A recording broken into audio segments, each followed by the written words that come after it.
She's so lovely, oh she's so lovely, she's so lovely.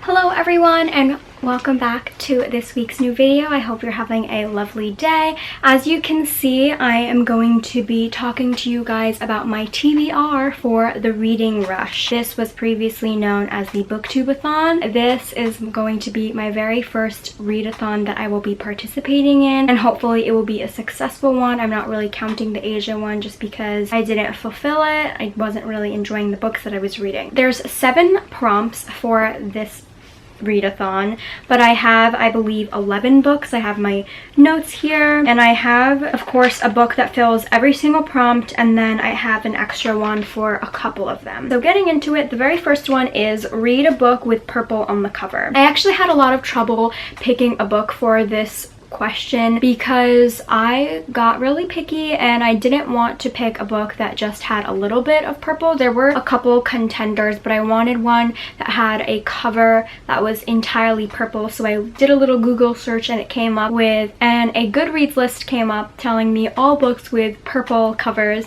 and I found Art of the Matter by Emily Griffin. Oh my god, I have a bug bite. So this book I actually hadn't heard of, but the author of this is the author of the Something Borrowed Emily and Darcy duology. So this book follows 2 women. Tessa is giving up her job to focus more on her family. She has 2 kids, and her husband, I think, is a doctor or a surgeon or something. And Valerie is a single mother who works as a lawyer and is raising her 6-year-old son Charlie. There is some sort of tragic accident that occurs that sort of causes their lives to converge and changes their life forever. I also believe that the story is told in 2 different points of view, which should be interesting. The second prompt is read a book in the same spot the entire time. Sometimes I get pretty restless and it's hot, like it's the summertime, so I don't want to stay in one spot too long and just let myself get really sweaty. So I felt like reading The Sun and Her Flowers by Rupi Kaur would be perfect. So if you don't know, Rupi Kaur, she writes poetry. So I read her very first one, Milk and Honey, as like one of my very first books that I read this year, and I did want to eventually get to her second poetry collection. Rupi Kaur is a #1 New York Times best-selling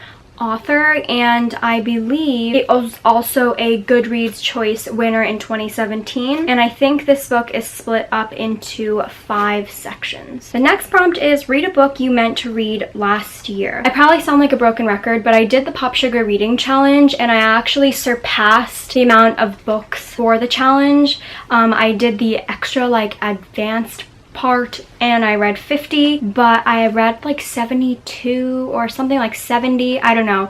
So I actually couldn't remember any books that I wanted to get to, so what I did was go through my Goodreads list and look at all the books that I've added to my want to read list in 2018. What I found was The Woman in the Window by AJ Finn, which was like really perfect because I just got it last month in my book of the month box and I haven't gotten to it yet. I think this was the book of the month for January 2018. It seemed perfect because I did buy a couple of books recently and I wanted a chance to get to them. So this book follows Anna. She never leaves her home, and so she really enjoys spying on her neighbors. Across the street, the Russells move in, which consists of a mother, a father, and their teenage son. They appear as the perfect family until one night Anna sees something that she isn't supposed to. It rattles her and she no longer knows what's real or what she's imagined. This book is a psychological suspense, I believe, and that is right up my alley. The 4th book is read an author's first book. I had a lot of trouble with this too because I didn't really know what an author's first book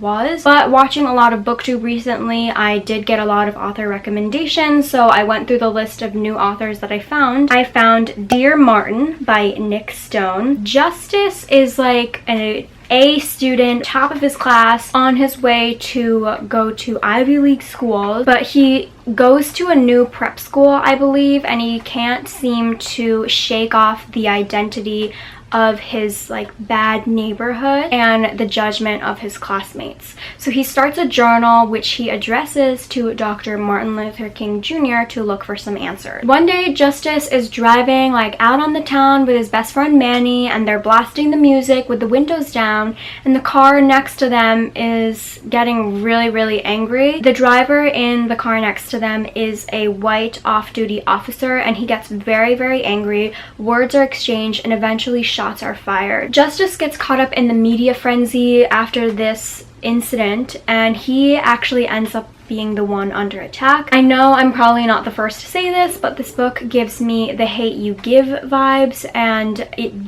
deals with very relevant American race relations, so I'm very interested to read this book. I also have an extra book for this one, which is the...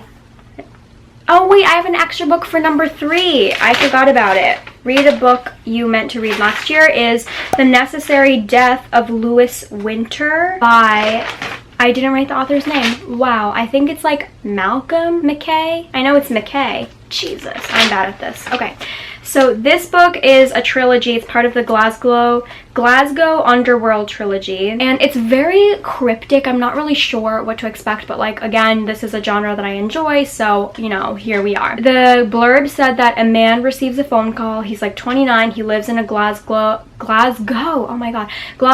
flat by himself, and he receives a phone call which is a job offer, and I think his job is to kill or someone. He gets a target, and that person is named Louis Winter. Getting rid of this guy, he is going to be like the sacrifice in the war between crime syndicates. It's what it said. I wrote, the book description says, "But it's easy to kill a man. It's hard to kill a man well."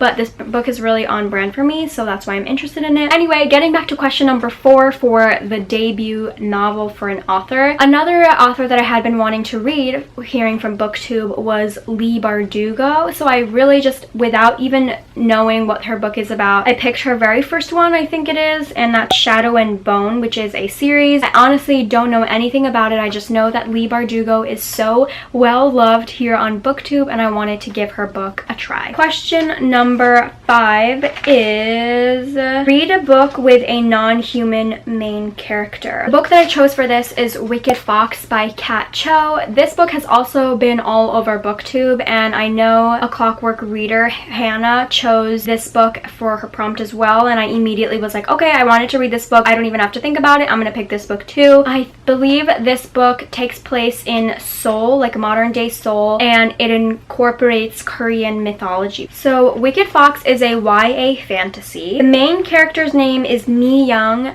and she is a gumiho, sorry I had to take notes, which is a 9-tailed fox that takes the energy of men to survive, which is like crazy. I'm not mad about it. I'm like kind of interested in it. But so one day after one of her feedings at like the full moon, so it's at night, and she's in the forest, Mi Young accidentally stumbles upon this human guy, Ji-hoon, being attacked by a goblin, I think it was. She risks her life in order to save Ji-hoon because like she's essentially revealing her identity, but they create some sort of a friendship which leads to a romance, and eventually Mi Young has to choose between sacrificing her identity completely or her life as a gumiho, which essentially also makes her immortal, and June's. Number 6 is pick a book that has 5 or more words in the title. I feel like I don't even need to explain this. I've talked about this book so many times, but it's Red, White, and Royal Blue by Casey McQuiston. I actually was going to read it later this week, but since the readathon was coming up and it fit the problem perfectly, I thought it would be a perfect time to hold out until then. Oh my god, I can't believe I still haven't read this book. I have another book for this one as well. Eleanor Oliphant is Completely Fine by Gail Honeyman. This also fits the debut novel. I looked it up. She doesn't have any other books. This was also on my want to read list. I'm not sure when I added it, but I can knock some stuff off of my TBR list. Eleanor doesn't have like the best social skills. She has trouble saying exactly what she wants, and she goes about her days on a strict schedule. One day she meets Raymond, who is like this really gross sounding, unhygienic guy who works IT at her office, and together they like help this man, I think his name is Sammy, who fell over on the sidewalk, and the three of them create a friendship together. The three of them create this friendship that really helps all of them come out of this life of isolation that they had been leading.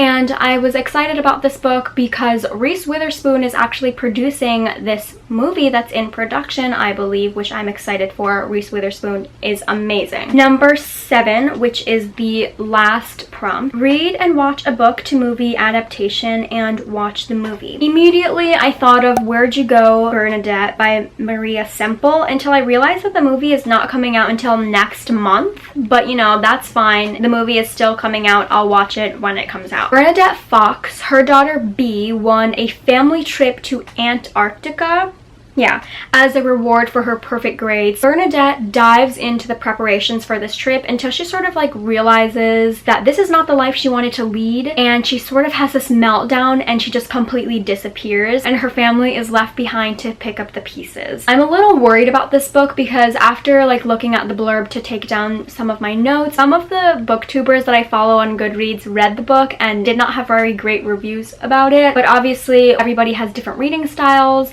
and preferences, so I'm still going to have this book, but just in case, I do have a backup, and that is 5 Feet Apart by Rachel Lippincott, Mickey Daughtry, and Tobias Iaconis. So this book follows Stella, and she has cystic fibrosis, and I think she's going to have a lung transplant, so in order to prepare for that, she has to stay 6 feet away from anyone to prevent infection and to make sure that she can go through with this lung transplant. And then she meets Will, who is also at the hospital for his treatments, except he doesn't really care. He's about to turn 18, and once he does, he's like ready to get the fuck out of there. But they develop a romance. That's happening a lot in the books that I'm reading. The two of them decide to take back 1 foot, which is why it's called 5 Feet Apart, even though it could result in their death, which sounds really awful. This movie stars Haley Lou Richardson, who I absolutely love, and Cole Sprouse. Also, I didn't say that Where'd You Go, Bernadette stars Cate Blanchett. I think that is everything that I have. I'm really excited, especially because this is the first readathon that I'm going to be participating in. I do plan on vlogging my very first experience as well, which should be fun. I hope that I can complete the challenge, and I'm really excited because apparently they're actually stepping up their game for this readathon, and they created a website too where you can friend people, and there's going to be a read-in where you can meet other readers in your area. So hopefully I want to be able to look forward to meeting other readers if I can make it. And in the meantime, keep reading, and I'll see you guys next time. Bye!